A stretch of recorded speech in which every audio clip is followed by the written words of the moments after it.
So hi, everybody. Here we are again on our Wellness Warrior podcast. I'm Dr. V, and today I have a good friend, Ryan Sternagel. Is that right? Not too good of a friend, it sounds like. Pronounce it for me.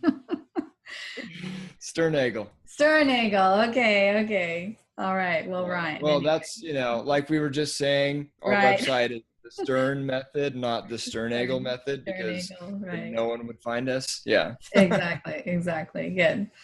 Well, I met Ryan at a cancer convention several years ago, and I just felt like he was kindred spirit, and just, we really connected. He's got a great heart. His story is really amazing, touched my heart because of not only do I have grown children of my own, but now I have grandchildren. And so that really, I'm really aware of environmental issues in our children's health, even more so than I think when I was raising my kids, 35 years ago. So Ryan and Teddy, his wife Teddy, have a website called The Stern Method.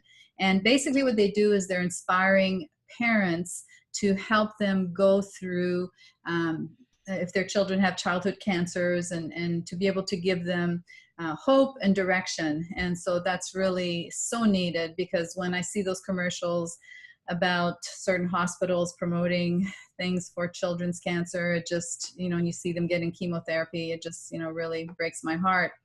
So Ryan, I'm just gonna let you tell the story about your son Ryder, and how all that transpired, and how you ended up being where you are today with the work that you're doing. Yeah, and appreciate the kind words, Dr. V. And that conference that we met at, that was like, I think literally the first cancer conference of any sort that I'd ever been to. And Wow. Just, to fast forward in the story a bit, the original Truth About Cancer series came out, I think 11 days, or no, excuse me. Our son was diagnosed 11 days before his first birthday, but the Truth About Cancer, that original series came out somewhere right around under 2 weeks after he was diagnosed. And, we latched onto your story and just loved the way you put everything, and had already read your book at that point. And so when we got to, when I got to meet you, that was a really cool, one of the first of many kind of full circle moments in our journey. But yeah. So all that being said, no, we, I don't know, our son Ryder, my wife Teddy and I's son Ryder he will be 5 on Sunday, as a matter of fact, as we speak.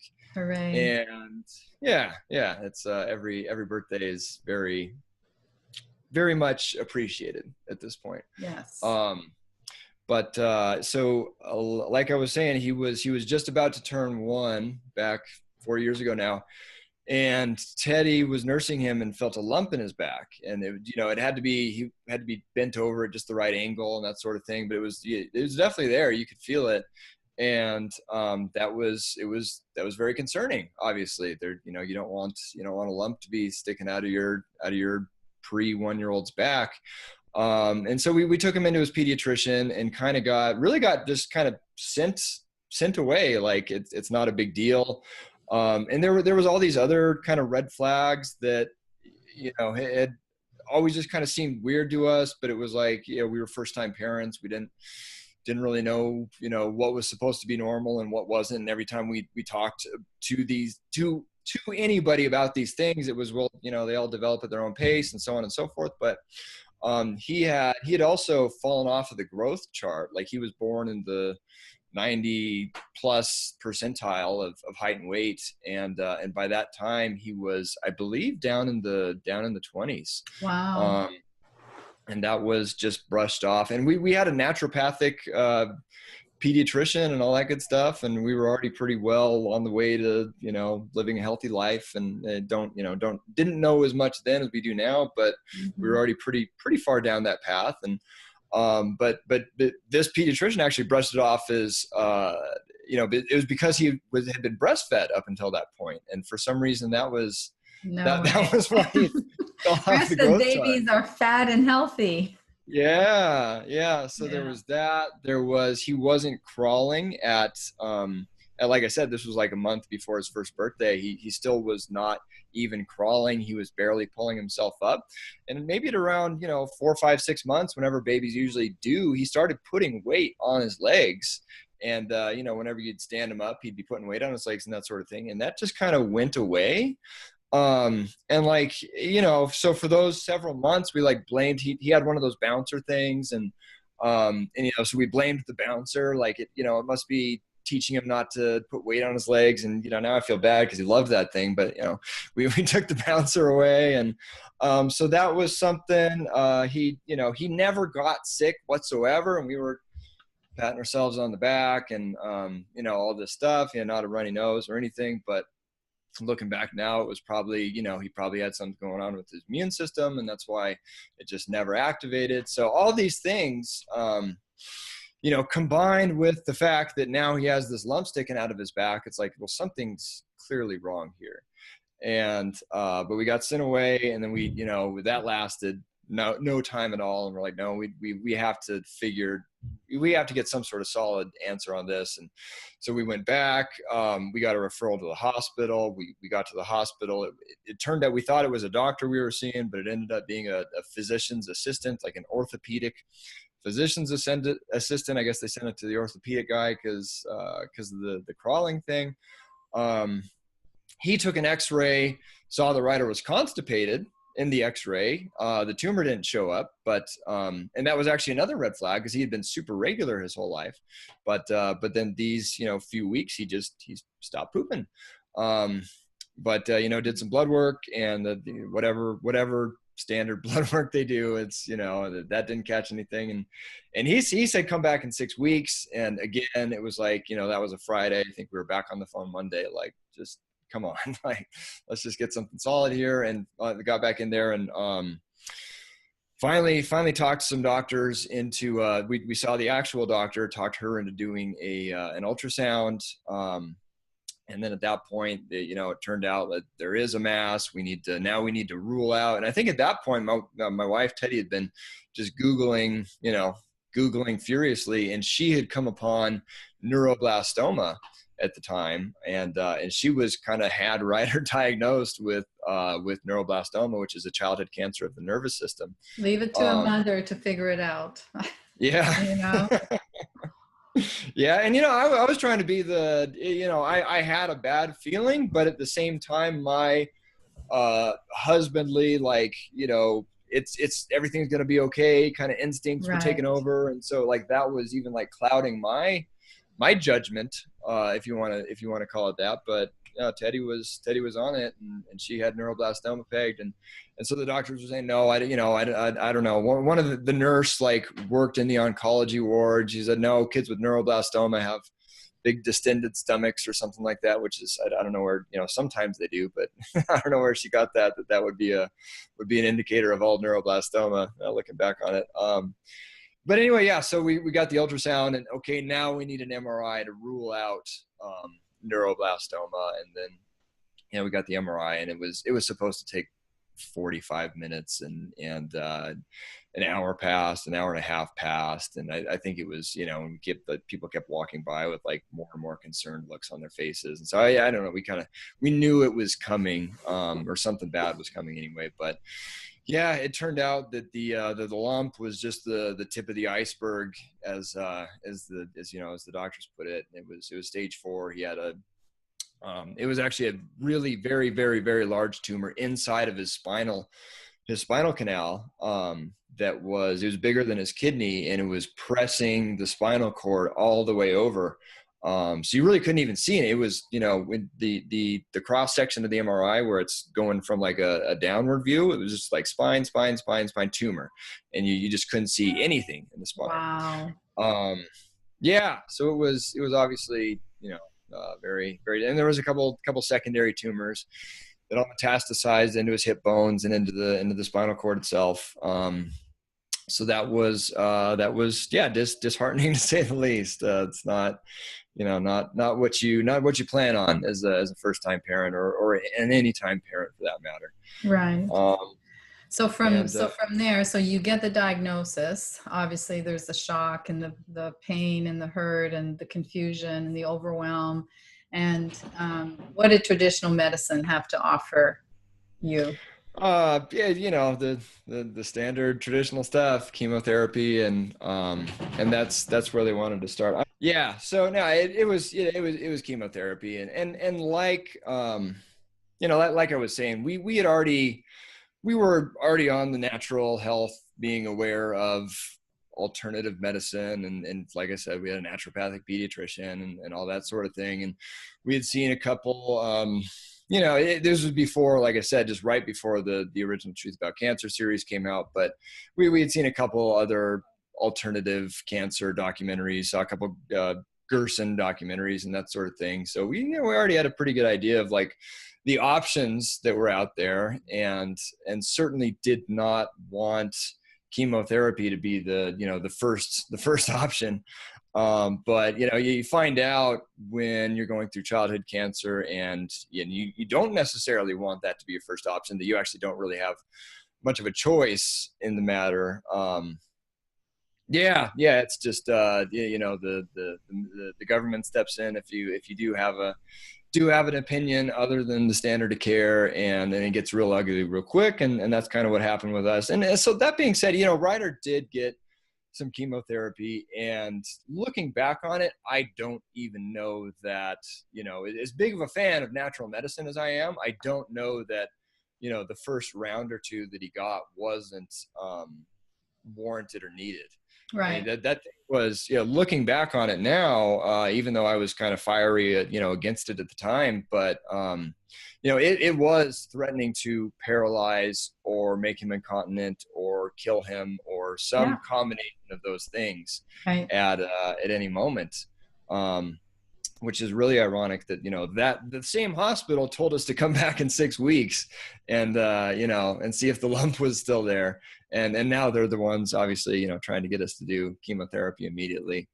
So he did get a few rounds of chemotherapy, but I mean, even before that, we were doing everything possible under the sun.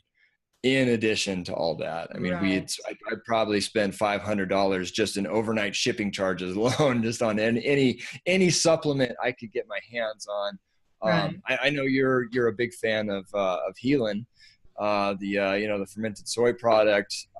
Turns out I actually went to high school with the president of Healin Products. I had seen him post a couple times about, the cancer studies and stuff. I didn't really know much about it, but he was one of the first calls I made.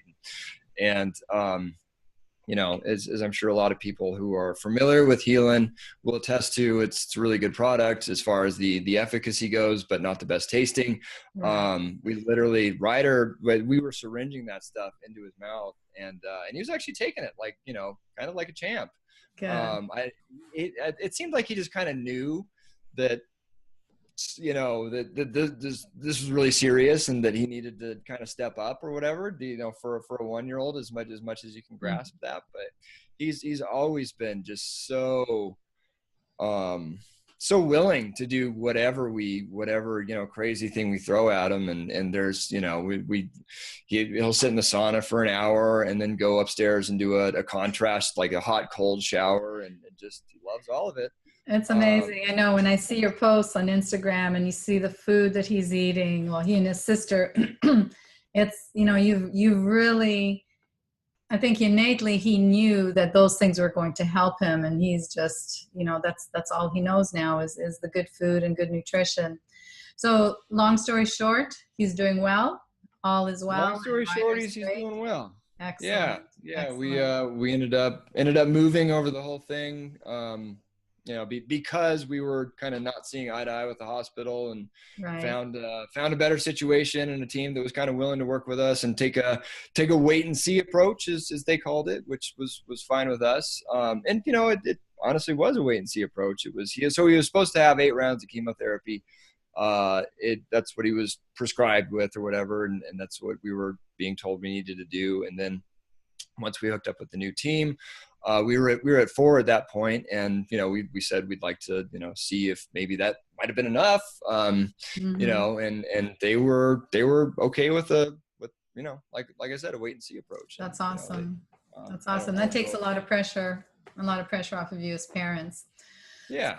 So for parents that are really trying hard to raise their children in a healthy environment, we know that there's definitely an environmental connection to cancer, be it breast cancer, childhood cancers, whatever.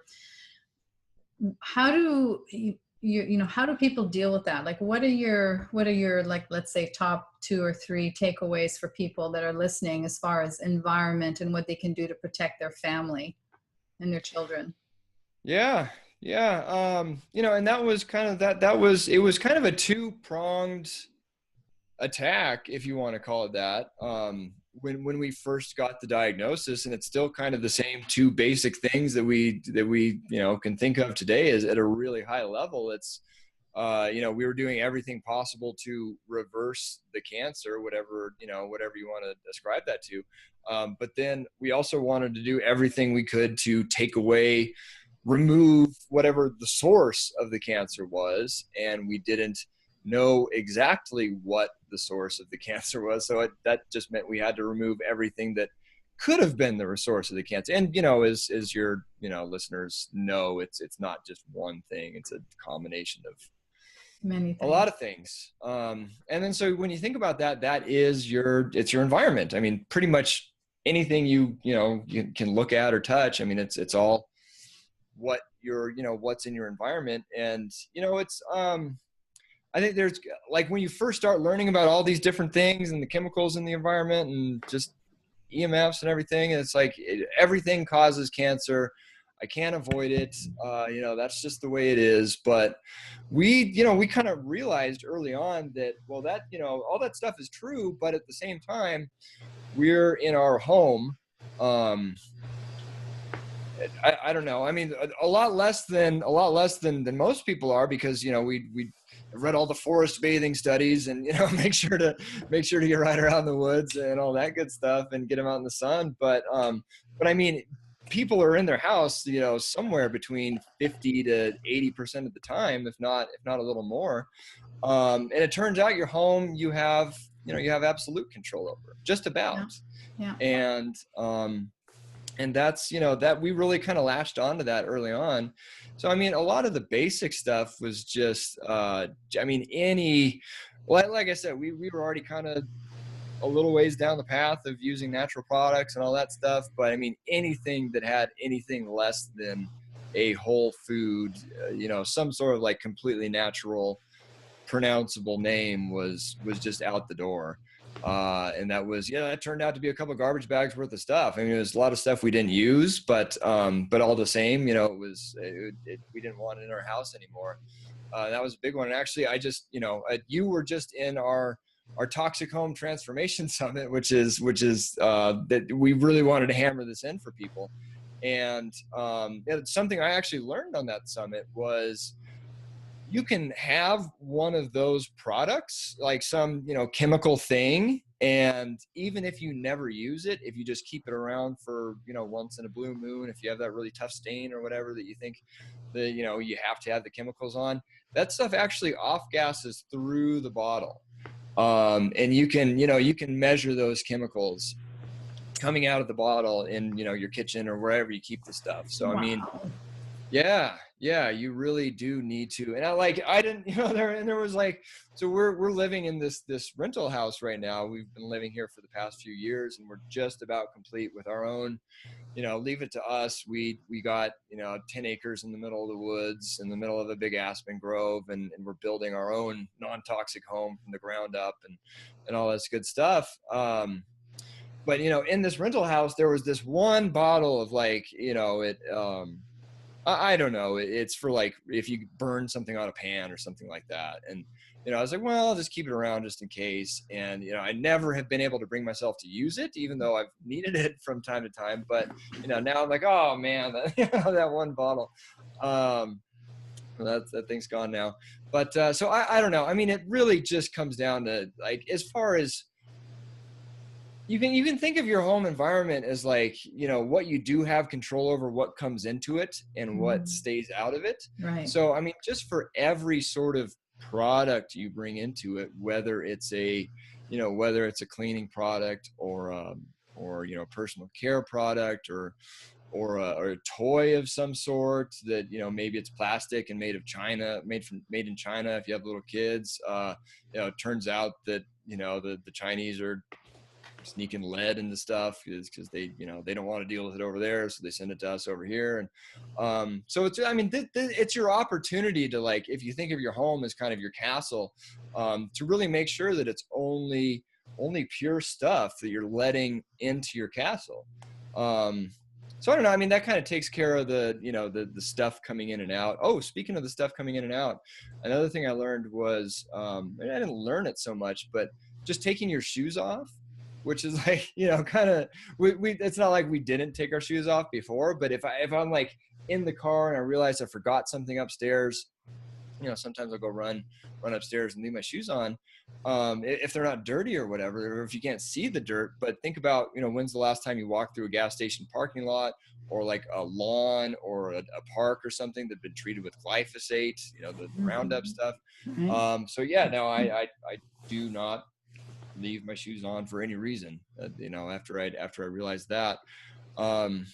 It's good. I mean, that's, the Japanese were way ahead of us on that because they've done that for centuries.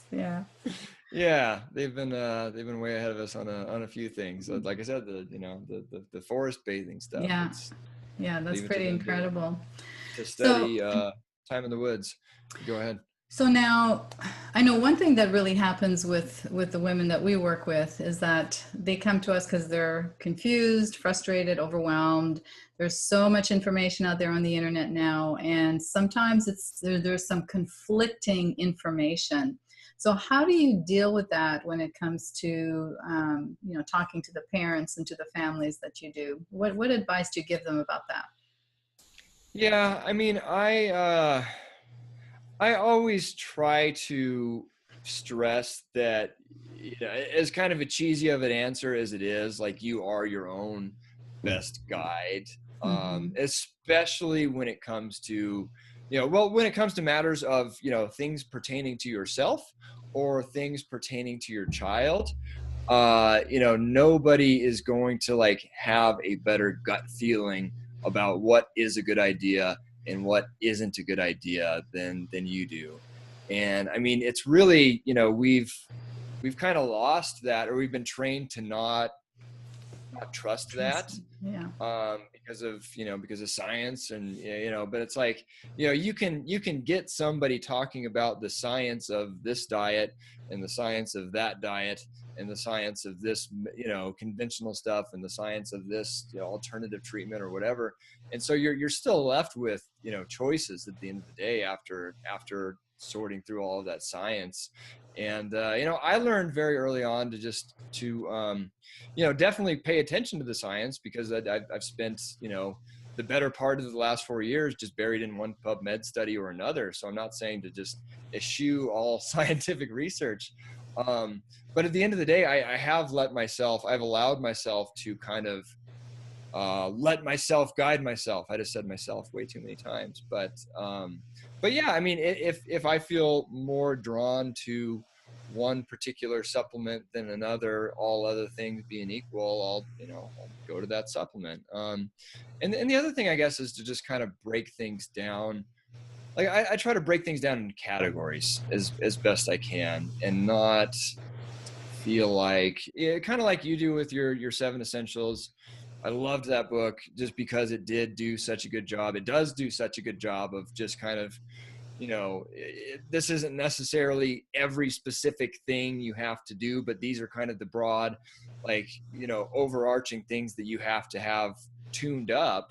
It's kind of the same thing for us. It's, you know, you hear about the metabolic theory of cancer, and so you need to have but what is that? It's defective mitochondria. So, you know, whether that ends up being, you know, a dietary choice or a supplement choice, or, like, you need to be focusing on your metabolism, you need to be focusing on your immune system. There's obviously a whole bunch of different immune supplements, and it's not even, you know, it's probably it is a good idea to actually rotate through different things in these categories. So I mean, you don't have to feel like, because that was the thing at first, like we you know, every single different supplement we heard about, treatment or, therapy or whatever. It's like, well, these all sound good. How do I sort through all of them? But that's kind of what we've come away with the last 4 years of actually having to figure this stuff out for ourselves is if you can just kind of categorize everything, then whatever categories work for you. I mean, we, on our supplements page or at the sternmethod.com, we kind of, do that. It's like, you can kind of see how my brain works as far as like supplements go, but then there's other categories of stuff too. But yeah, if you can just whatever like category, however you can categorize things that make sense for you, and then just make sure that you're always on top of that category, and that's not always going to be the same thing, then I don't know. That's when I really came to that realization, I started to feel a whole lot better about everything that we were doing. And I didn't, have that feeling like there, I should be doing something more all the time. I mean, I always kind of feel like that, but it did lessen it quite a bit, because now I'm able to kind of map out everything that I have, determined to be important, and I can, kind of strategically and logically say to myself, I am really checking off all these boxes. So yeah, yeah, excellent. And it's true, listening to your own gut, your intuition. What resonates for one person may not resonate for another. And I think another important aspect too, especially with, any type of cancer really, is to get support. You don't have to figure this out on your own. There's a lot of people out there like you, like me, like, a lot of them now that are really trying to, help people understand what cancer really is. And it does not have to be a death sentence. It just requires, an examination of your lifestyle and whatever led up to that cancer. Many, many times it can be reversed. And so, like I tell our women, it's not just getting rid of the lump or the bump, but it's about transforming your life, because you keep doing the things you've always done, you're going to keep getting the same results. So it's definitely a learning journey, for sure. And it's, I learn new things every week, when I talk to people or research or come up, there's just always new things coming up. So, yeah. Well, you've done a great job, Ryan. I really appreciate all that you've done. And again, my heart goes out to you and your family and all the families that you're going to touch with the work that you and Teddy are doing. So before we go, you have a gift for our audience. Yeah. The Healthy Home Checklist is, on this note of everything that you could possibly do. I mean, we've put a lot of thought into this over the past 4 years, and it's a really big deal to us. Helping people kind of get their minds wrapped around just everything there is to, that you could possibly do to make your home a place that promotes health and healing rather than sickness and disease. Sounds like a good idea to us. So, I mean, I just literally, just put it all down on this checklist, and it's literally, I'm pretty confident in saying literally everything you can possibly do to make your home the healthiest place it can be. Yeah, that's awesome. I added to it a little bit after the Toxic Home Transformation Summit that you were on, and provided some pretty awesome info there too as well. Yeah. Okay, well, great. Well, we'll have a link posted on our webpage, and you'll be able to get that free gift there and take a look at Ryan's website, thesternmethod.com. All right, Ryan, thanks for your time. I appreciate you taking the time to share your story with my audience, and a big hug to you and Teddy and the children. Right back at you, Dr. V. Appreciate you and everything you do. Okay, thanks so much. Bye-bye.